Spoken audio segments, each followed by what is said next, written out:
So hey there guys, and welcome back to Genius Apple, and welcome back to the series that I've been talking about since the early days of my YouTube channel. An explosive series. It's gonna blow your mind, blow every fiber of your body, and contort your images in your heads. And now you must be wondering, which series is he talking about? Well, there's only one series like that. That's Artemis Fowl.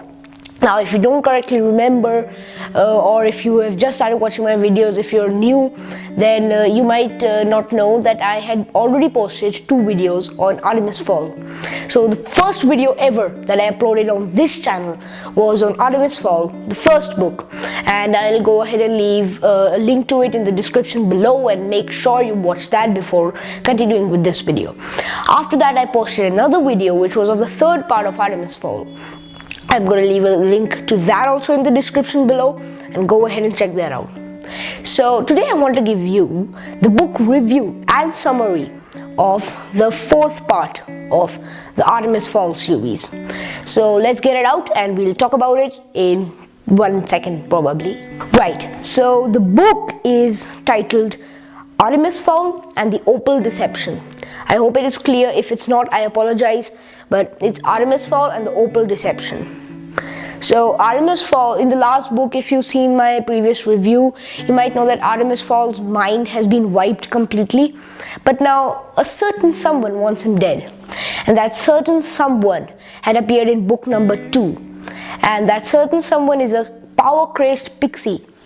If you don't know what pixies are, you're still going to have to check out my first book review, which I'm going to leave a link to in the description below. And there's a power-crazed pixie called Opal, and she is set out, she's completely angry at Artemis Fowl because Artemis had put her into a year-long coma, which she didn't like at all. So now she's finally woken up and she wants him dead. Now, I'm not going to tell you too much about the previous book, so you'll just have to continue listening to me. So Captain Hollyshot of the Leprechaun unit and her commander Julius Root are sent to investigate a goblin escape from jail. When they go there, they come to know that it was completely orchestrated by Opal and Julius Root, the commander Julius Root. He dies as Opal blasted a bomb right next to him. It was actually strapped onto his body and he died. And Opal made it look like it was Holly who killed her commander. So Holly became a murder convict, and she had to flee from the Leprechaun unit. She came to know that obviously Opal will start taking out everyone who was a part of her downfall. And she knew that Opal will go straight to Artemis Fowl. Now Artemis has no memory. He's just become that kind of cold individual who is ready to do anything for a bit of money. Okay, and this time he's stealing a greatly renowned picture, the Fairy Thief, from a really secure bank. That was his plan before Holly reached him.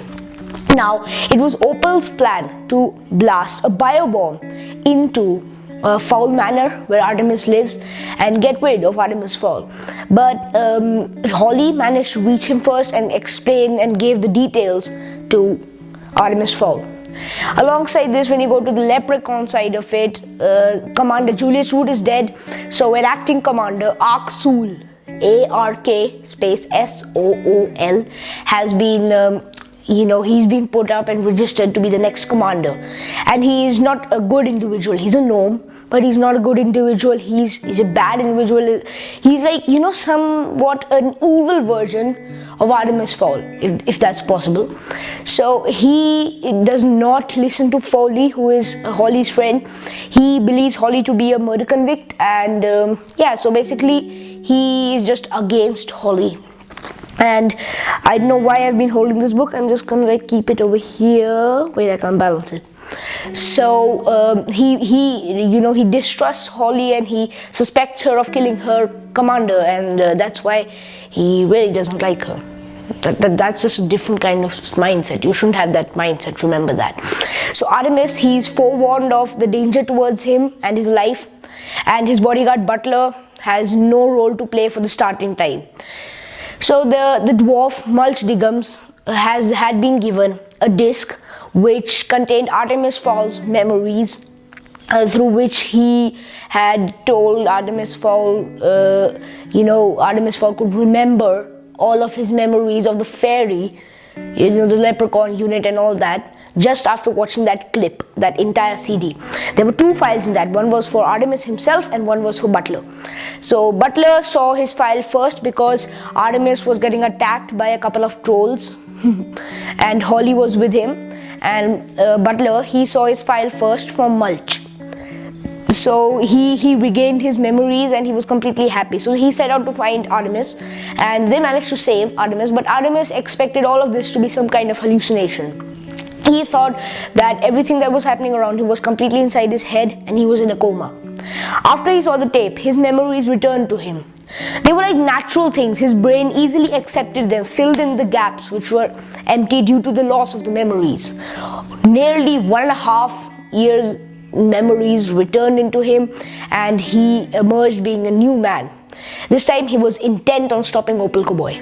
Opal Cowboy had designed a specific iron ore body which was going to be surrounded by nearly 100 million tons of iron, and there was a small probe inside that bristling with sensors which was going to go deep. It was not technically Opal Cowboy's entire idea.